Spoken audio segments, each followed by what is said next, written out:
Today we have seen the adaptation in the aquatic plants. Okay. Now today we'll see next point in this chapter is the adaptation in the desert plants. Okay. आता dessert plant जे आहेत म्हणजे कुठल्या वनस्पती वाळवंटी प्रदेश जो असतो त्या वाळवंटी प्रदेशामधील ज्या वनस्पती आहेत. फॉर एक्झाम्पल आपण काल बघितलं होतं बाभूळ असेल त्याच्यामध्ये किंवा कॅक्टस निवडुंग ज्याला म्हणतो आपण. या ठिकाणी स्क्रीनवरती तुम्हाला त्याचं पिक्चर पण दिसतंय. So now we are seeing the adaptation in the desert plants. Okay. So take a 2 potted plants. दोन रोप घ्यायचे आहेत. One a cactus and the other. एक त्यातलं निवडुंगाचं घ्यायचं आणि दुसरं एक कोणतंही घेऊ शकता. अ लिफी प्लांट म्हणजे दुसरं कोणतं घ्यायचंय तर त्याच्यामध्ये एक भरपूर पानं असणारं रोप घ्यायचं आहे. Tie the plastic bags loosely around the leaves of these plant. म्हणजे दोन कुंडीमध्ये तुम्हाला रोप घ्यायचे. एक रोप घ्यायचंय कॅक्टसचं आणि दुसरं घ्यायचंय ज्याला भरपूर पानं आहेत. आणि त्याच्यानंतर काय करायचंय दोन्हीही जी रोप आहेत निवडुंगाचं कॅक्टसचं आणि दुसरं पण त्यांना काय करायचं त्याच्या पानांना काय करायचंय प्लास्टिकची कॅरी बॅग जी आहे ती लूजली त्याच्यामध्ये काय करायची त्याच्या पानांच्या भोवती गुंडाळून त्याला सेल्सर अशा पद्धतीने बांधायचे आहे. Okay. And keep them in the sunlight from early in the morning. आणि त्याच्यानंतर काय करायचे आहे की या जे काही दोन्ही कुंड्या आहेत त्या सकाळपासून काय करायच्या आहेत उन्हामध्ये ठेवायच्या आहेत. In the afternoon, bring those pots into the classroom and observe them. आणि मग काय करायचं आहे यात ज्या दोन कुंड्या आपण सकाळपासून ज्या ठेवल्या होत्या त्या काय करायच्यात आता कुठं आणायच्या आहेत क्लासरूम मध्ये आणायचे आणि काय करायचं त्याचं निरीक्षण करायचंय. Has the same quantity of water collected in both the carry bags. Okay. या ठिकाणी बॅग्स म्हणजे कॅरी बॅग. तर कॅक्टस या वनस्पतीला आपण काय केलं त्याच्या पण पानांना आपण काय केलं कॅरीबॅग टाय केली होती आणि इकडे दुसरं लिफी प्लांट घेतलं होतं त्याला पण आपण कॅरीबॅग टाय केली होती. तर त्या कॅरीबॅगच्या आतमध्ये जमा झालेलं जे पाणी आहे त्याचं निरीक्षण केलं असता आपल्याला काय लक्षात येतं तर ज्या रोपाला पानं जास्त आहेत कॅरी बॅग मध्ये बाष्परूपामध्ये ते जास्त प्रमाणामध्ये जमा झालेलं पाहायला मिळतं. आणि निवडुंग किंवा कॅक्टस जे म्हणूया आपण त्याच्या कॅरी बॅग मध्ये जर बघितलं आपण कम्पॅरेटिव्हली तर कमी प्रमाणामध्ये आपल्याला पाणी त्याच्यामध्ये कलेक्ट झालेलं पाहायला मिळतं. आता काही जणांच्या मनामध्ये शंका येईल की हे पाणी येतून कुठून तर वनस्पती जे असतात त्या ट्रान्सपिरेशन एक प्रक्रिया असते ज्याला मराठीमध्ये बाष्पोत्सर्जन असं म्हणतात. आणि या क्रियेद्वारे त्या पाणी काय करत असतात पानांमधून बाहेर टाकत असतात. तरी हे पाणी जे बाहेर टाकत असतात त्याच्या पाठीमागं कारण असं असतं की हे पाणी बाहेर टाकल्यामुळंच त्या वनस्पती मुळांद्वारे जमिनीतील पाणी जे आहे ते शोषून घेऊ शकतात. ठीक आहे. So desert plants are either leafless. आता यांच्याविषयी आपण जे काही आहे डिटेलमध्ये माहिती बघूया. डेझर्ट प्लांट्स जे असतात so desert plants are either leafless म्हणजे एक तर डेझर्ट प्लांट जे असतात ते लीफलेस असतात म्हणजे त्यांना पानच नसतात. Or there are leaves are like a small needles किंवा त्यांची जी पानं आहेत ना ती लहान सुईच्या आकाराची असतात म्हणजे खूप लहान असतात आणि ती सुईच्या आकाराची असतात. Or have been modified into the thorns किंवा ते जे काही पानं आहेत त्यांचं रूपांतर जे आहे ते कशामध्ये झालेलं असतं काट्यांमध्ये रूपांतर त्याच्यामध्ये झालेलं असतं. म्हणजे या ठिकाणी तुम्हाला डायग्रॅम मध्ये हे जे तुम्हाला स्पाइक्स दिसत आहेत काटे दिसत आहेत त्याच्यामध्ये तर हे काटे हेच निवडुंगाचं पान आहे. तुम्हाला जे वाटतंय की हे पान आहे ते पान नाहीये तर ते त्याचं खोड आहे लक्षात घ्या. ठीक आहे. हे जे तुम्हाला लहान लहान त्याच्यावरती स्पाइक्स थॉर्न्स दिसत आहेत तर हे त्याचे लिप्स आहेत. सो डेझर्ट प्लांट्स जे असतात त्यांच्यामध्ये एकतर पानच नसतात आणि जर ती असली तर सुईसारखी किंवा लहान निडल सारखी असतात आणि ती त्याचं रूपांतर जे आहे पानांचं ते काट्यामध्ये झालेलं असतं म्हणजे काट्यांच्या रूपामध्ये पानं असतात.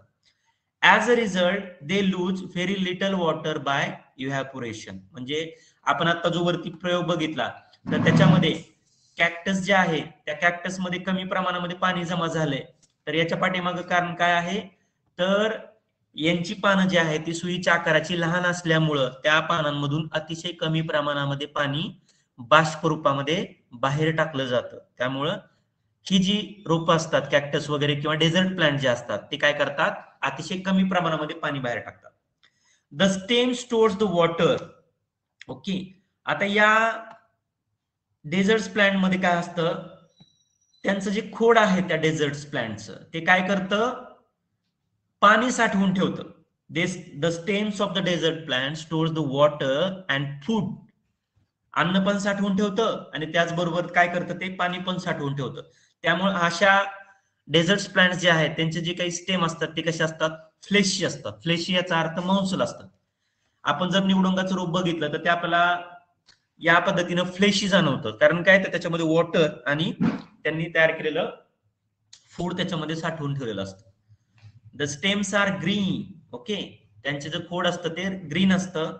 As they perform the photosynthesis. बघा या ठिकाणी महत्वाची गोष्ट काय आहे पहा, तर इतर ज्या वनस्पती असतात त्या इतर वनस्पतींमध्ये फोटोसिंथेसिसची जी प्रक्रिया आहे ती कोण पार पडत असतं, पानं पार पडत असतात, कारण पानामध्ये क्लोरोफिल असतं.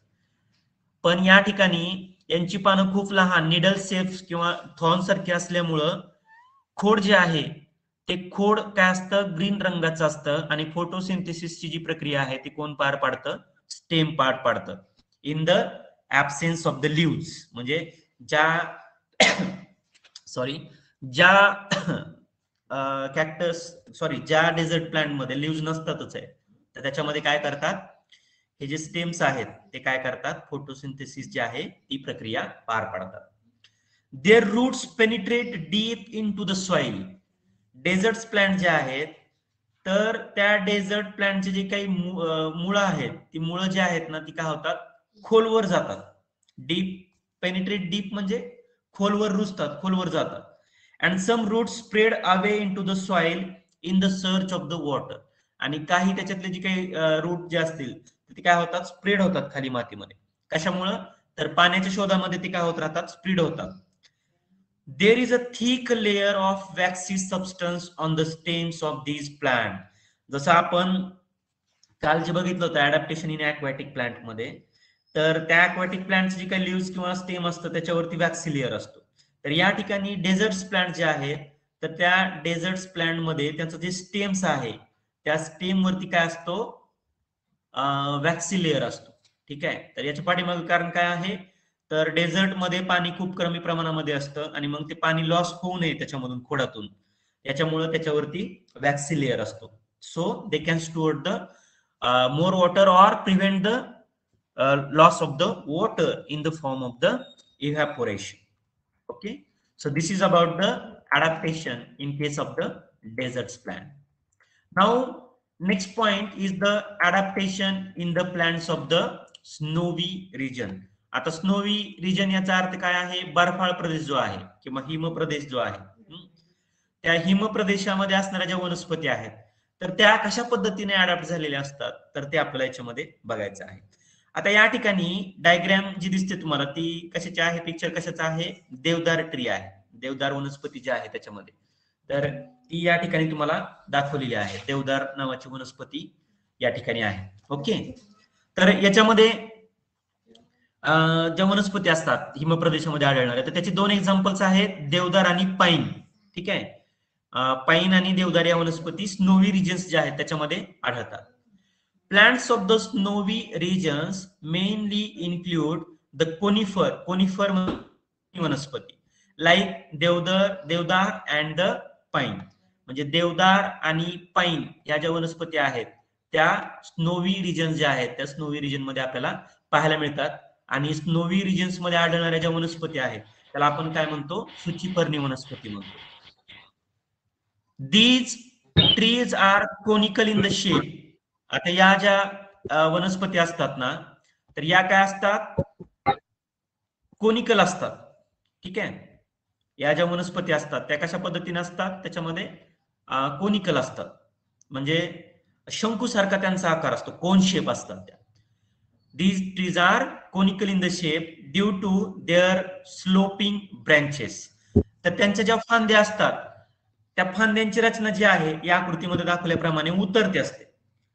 आता या फांद्यांची रचना उतरती असते किंवा या ज्या वनस्पती आहेत देवदार किंवा पाईन सारख्या ज्या हिम प्रदेशामध्ये आढळतात तर त्यांचा आकार शंकूसारखा का असतो, कारण बर्फाळ प्रदेशामध्ये काय असतं, हिमवृष्टी होत असते, स्नो जो आहे तो पडत असतो. So there is a heavy snowfall. Heavy म्हणजे खूप मोठ्या प्रमाणामध्ये तिथं बर्फ जो आहे तो पडत असतो. And extreme cold in this regions. आता बर्फ पडतो याचा अर्थ त्या ठिकाणी कोल्ड तर असणारच आहे. Okay, so their conical shape prevent the snow from accumulating on the tree. आता या ठिकाणी कोन शेप असल्यामुळे, या ठिकाणी सर्कल मध्ये दाखवलंय बघा, कोन शेप असल्यामुळे काय होईल तर त्याच्यावरती जो पडणारा बर्फ आहे त्या पानावरती तो त्याच्यावरती राहणार नाही आणि तो घसरून काय होईल, खाली पडेल. त्यामुळे त्याचा आकार जो असतो तो कोन शेप असतो. आणि या ज्या ट्री असतात तर त्यांची जी काही बार्क असते, जी बार्क असते ती कशी असते, थिक असते. म्हणजे साल जी असते ना ती साल काय असते, जाड असते. कुणाचं तरी माईक चालू आहे, प्लीज म्यूट करा. So their conical shape prevent the snow from accumulating on the tree. शंकूसारख्या आकारामुळे या वनस्पतीवरती बर्फ साचून राहत नाही आणि त्यांची जी साल असते ती जाड असल्यामुळं थंडीमध्ये सुद्धा अशा प्रकारच्या ह्या ज्या वनस्पती आहेत त्या तग धरू शकतात. They can withstand the cold.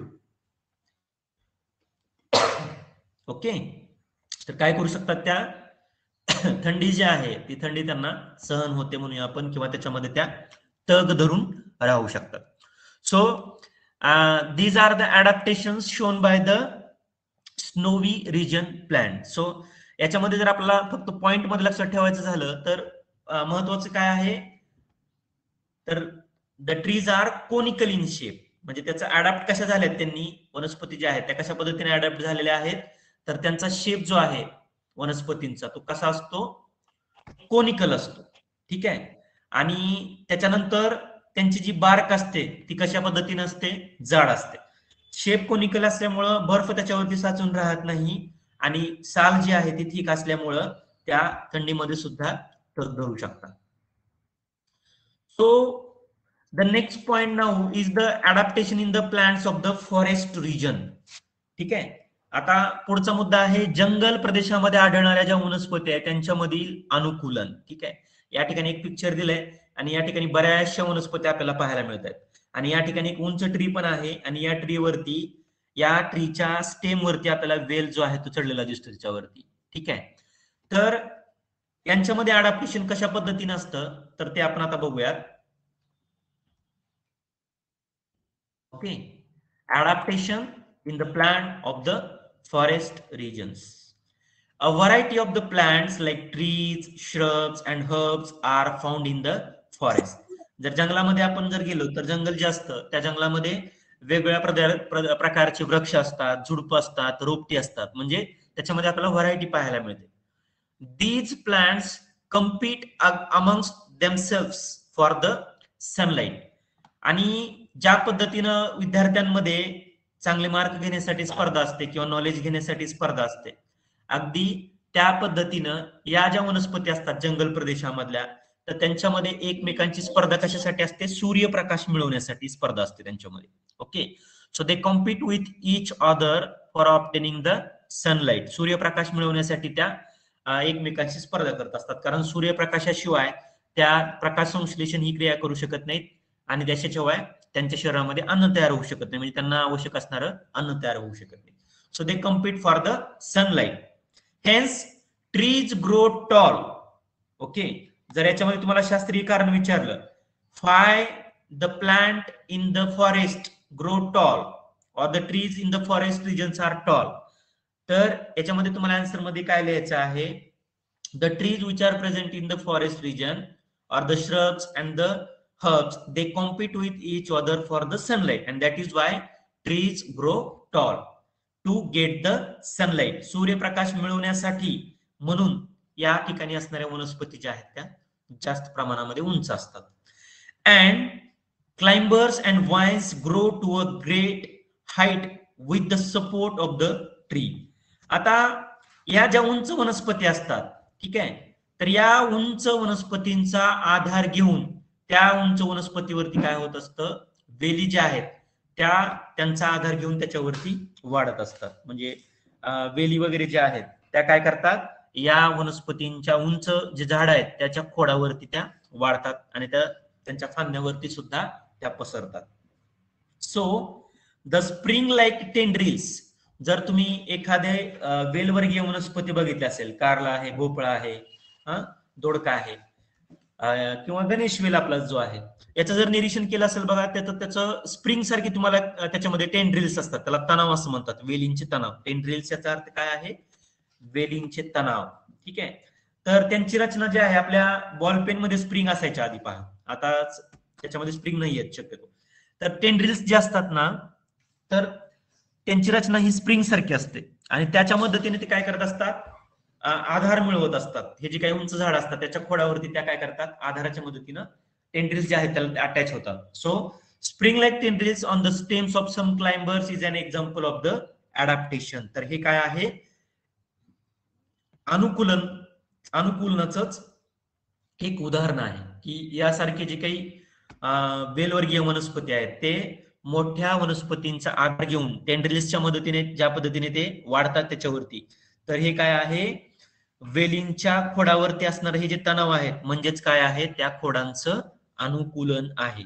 So this is about the adaptation in the plants of the forest regions. Now let us see the next point, and that is the adaptation in the grassland plant. Grassland म्हणजे काय? तर गवताळ प्रदेश, dessert. आपण आता जे बघितलं ते काय होतं? फॉरेस्ट प्लांट होते, म्हणजे जंगल प्रदेशातल्या वनस्पती होत्या. Now adaptation in the grassland plant म्हणजे गवताळ प्रदेशामध्ये असणाऱ्या ज्या वनस्पती आहेत तर त्या कशा पद्धतीने अनुकूलित झालेल्या असतात किंवा त्याच्याविषयी डिटेलमध्ये बघूया. So let us see diverse types of the bushes and the grasses are found in the grassland. Diverse म्हणजे विविध प्रकारचे, ज्याला आपण डायव्हर्सिटी, त्याच्यातूनच हा शब्द येतो. डायव्हर्स म्हणजे वेगवेगळ्या प्रकारचे जे काही खुरटी, झुडप आणि गवत जे आहे ते आपल्याला गवताळ प्रदेशामध्ये पाहायला मिळतं. ठीक आहे. ग्रास याचा अर्थ काय? गवत. वेगळं गवत म्हणजे एकाच प्रकारचं नसतं, अनेक प्रकारचे त्याच्यामध्ये टाइप्स आहेत त्याचे. आणि बुशेस याचा अर्थ काय आहे? खुरटी झुडप, लहान लहान झुडप असतात, तर ती गवताळ प्रदेशामध्ये पाहायला मिळतात. सो डायव्हर्स म्हणजे वेगवेगळ्या प्रकारची खुरटी झुडप आणि वेगवेगळ्या प्रकारची गवत आपल्याला गवताळ प्रदेश जे आहेत त्याच्यामध्ये पाहायला मिळतात. Fibrous roots of the grasses prevent the soil erosion. ज्या पद्धतीनं कांद्याचं जे रोप असतं, त्या कांद्याची जर आपण मुळं बघितली तर ती फायब्रस असतात, तंतुमय असतात. अगदी त्या पद्धतीनं गवत जे असतं ना, तर ते गवताची जी काही मुळं आहेत तर ती काय असतात? तंतुमय असतात. आणि तंतुमय असल्यामुळे ती काय करतात? माती धरून ठेवतात. आणि माती धरून ठेवल्यामुळं काय होतं? जमिनीची धूप होत नाही. ठीक आहे. सॉइल इरोजन प्रिव्हेंट केलं जातं. Forest in the equatorial region. Equatorial region याचा अर्थ काय? विषुववृत्तीय प्रदेश. ओके. विषुववृत्तीय प्रदेश. आता हे कर्कवृत्त, मकरवृत्त, अक्षवृत्त, हे सगळं तुम्हाला माहिती आहे, विषुववृत्त वगैरे जे काय असेल ते. तर इक्वेटोरियल रिजन जो असतो, ज्याला आपण विषुववृत्तीय प्रदेश असं म्हणतो, त्या ठिकाणी दाट जंगल असतं. Okay. So forest in the equatorial region are dense. Okay. And that is why the animals like tiger, elephants and the deer can remain hidden in these grasses.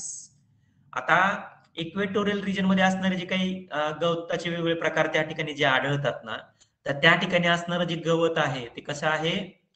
दाट असतं. ओके. आणि मग त्यामुळं जे काही टायगर असेल, एलिफंट असेल, यासारखे अॅनिमल्स जे आहेत ते त्याच्यामध्ये लपून राहू शकतात. ओके. They can survive. म्हणजे काय झालेलं आहे? त्या ठिकाणी ते अडॅप्ट झालेले आहेत. ओके.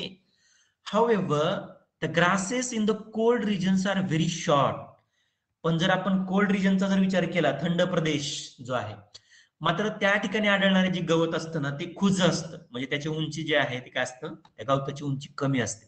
ठीक आहे. म्हणजे हे जे काही एलिफंट आहे, टायगर आहे किंवा अस्वल आहे, यासारखे प्राणी, म्हणजे उदाहरणार्थ आता टायगर आणि एलिफंटचं आपण घेऊया, हे दोन उदाहरणं त्याच्यामध्ये.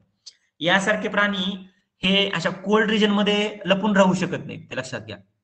So animals like the rabbit are found in such grasses. तर अशा ठिकाणी, ज्या ठिकाणी गवत जे आहे ते खुज्ज आहे, तर अशा ठिकाणी आपल्याला सशासारखे प्राणी जे आहे ते मोठ्या प्रमाणामध्ये आढळतात. म्हणजे सोप्या भाषेत सांगायचं झालं तर जे काही गवताळ प्रदेश आहे तर त्या गवताळ प्रदेशामध्ये त्या त्या पद्धतीनं वनस्पती आणि प्राणी जे आहेत ते एकमेकांशी अडॅप्ट झालेले असतात. म्हणजे ज्या ठिकाणी ग्रासलँड जे आहे इक्वेटोरियल रिजन मध्ये, तर त्या ठिकाणी हाईट जास्त आहे किंवा दाट आहे ते त्यामुळं टायगर एलिफंट आणि डिअर सारखे अॅनिमल्स त्या ठिकाणी अडॉप्ट झालेले आहेत. ओके. आणि ज्या ठिकाणी कोल्ड रिजन्स असतात त्या ठिकाणी ग्रास जास्त ते व्हेरी शॉर्ट असतं, खुज्ज असतं, आणि त्यामुळे त्या ठिकाणी रॅबिट जे आहे त्या रॅबिट सारखे प्राणी त्या ठिकाणी अडॉप्ट झालेले असतात. ओके. सो इथपर्यंतचा आपण भाग बघितला. आता पुढे फक्त त्यांनी सांगितलंय की निरीक्षण करा आणि चर्चा करा. तर एवढा भाग फक्त मी त्याच्यामध्ये समजून सांगतो. Observe and discuss. Observe and note down the adaptations in the parts of the plant like potato म्हणजे बटाटा, ग्राउंडनट भुईमुग, याम, सुरण, वॉटर किंवा हे त्याला काय म्हणूया आपण, हे आपल्या सगळ्या ओळखीचं आहे, ॲलोव्हेरा वगैरे. त्याच्यानंतर आकॅशिया आहे, कॅरेट आहे, गाजर आहे, ओनियन आहे, बीट आपल्या सगळ्याला माहिती आहे, बिटर गोट यासारख्या वनस्पती असेल, द्राक्ष असेल, ग्रेप वाईन म्हणतो त्याला, यासारख्या सभोवताली आढळणाऱ्या वनस्पतींचं निरीक्षण मध्ये करायला सांगितलेलं आहे. So today in this part we had seen the adaptation in the desert plants, adaptation in the snowy region plants, and adaptation in the forest plants, as well as the adaptation in the grassland plants. Okay, so in the next part we'll see the adaptation in the animals.